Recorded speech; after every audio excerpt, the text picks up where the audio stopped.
لنتابع هذه الفاجعة التي حصلت يوم البارحة، وهي بمقتل الطفلة لين طالب، وهي من بلدة السفينة في قضاء الضمنية. خبرنا أكثر شو يلي صار تحديدا؟ الطفلة لين هي بنت ابن عمتي، طلبتها أما هي طليقته لابن عمتي لتزورها مثل كل مرة.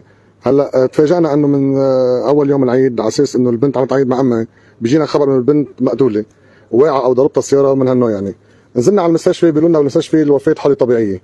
هلا نحن قررنا انه نجيب طبيب شرعي تنشوف هالبنت نضمن حقها، اذا كان في شيء حادث او في شيء حاله ما يروح حق البنت. الاهل قالوا لا نحن ما بدنا نجيب طبيب لحتى ما نشرح البنت حرام طفله، لانه بنعرف الام قد ايه بتكون حريصه على بنتها. بعدين المدعي العامه قالت انه لا بدي اطلب طبيب شرعي يشرف على يكشف على البنت. هلا هون وقت اجى الطبيب الشرعي على المستشفى تبين بعدين انه المستشفى خبرونا انه اجت الام جابت الطفله بالنهار، وكانت هي رحت لعند الدكتور عبد الرحيم الدهيبي. الدكتور ما قصر، طلب دغري فورا دخول البنت المستشفى، عمل لها ورقه وطلب لها دخول. الام جابت البنت على المستشفى وما دخلتها، تجنبت دخول المستشفى لاسباب غامضه. بعدين صرنا نعرف من بعد ما عرفنا من الدكتور الطبيب الشرعي انه في اسباب غامضه وفي شيء منه ابدا طبيعي. صارت تبين الامور شوي شوي، نستحي نحكي فيها على الاعلام، لانه الشيء اللي صار مع الطفله انه قالوا كانت تعرضت للاغتصاب. ما بدنا نقول مثل ما اشيع، مثل ما اشيع. هذا حتى هذا اللي سربوا الاطباء، انه هي تعرضت للتحرش بطريقه فظيعه جدا.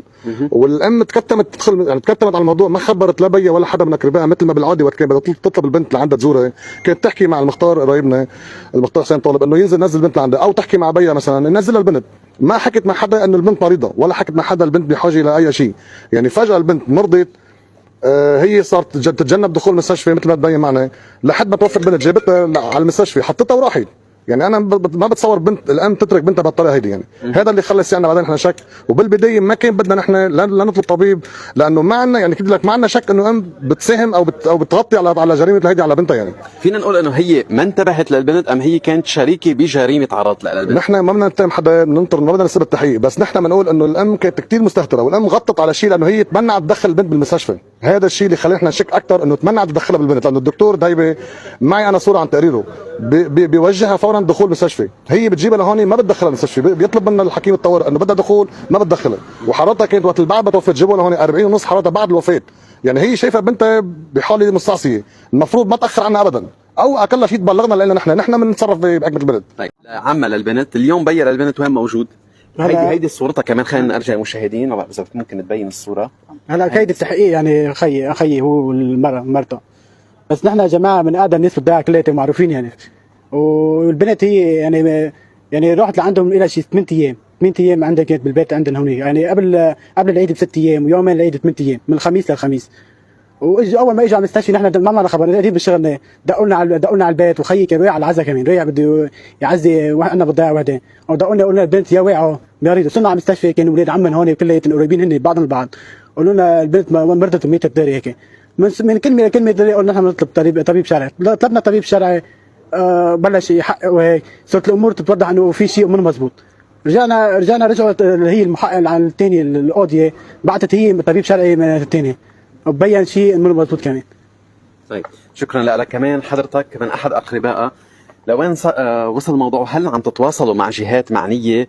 وشو هو اصلا قبل حتى لو بدنا نستبق التحقيق شوي من خلال تقرير الطبيب الشرعي، شو اخر شيء عرفتوه عن تقرير الطبيب الشرعي؟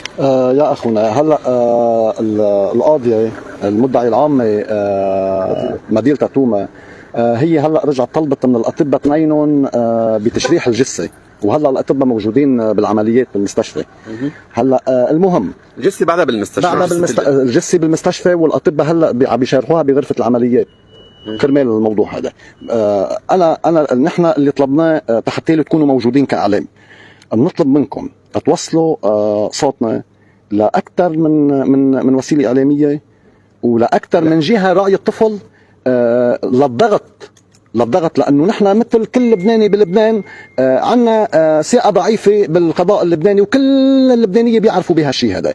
نحن وجودكم حدنا حتى تعملوا ضغط على القضاء اللبناني حتى يبين حق هالطفله اللي ماتت بامور غامضه، وما بدنا اكثر منها. الطبيب الشرعي، سؤالي كمان برجع بكرره، تقرير الطبيب الشرعي اللي انتم تواصلتوا معهم شو قالوا؟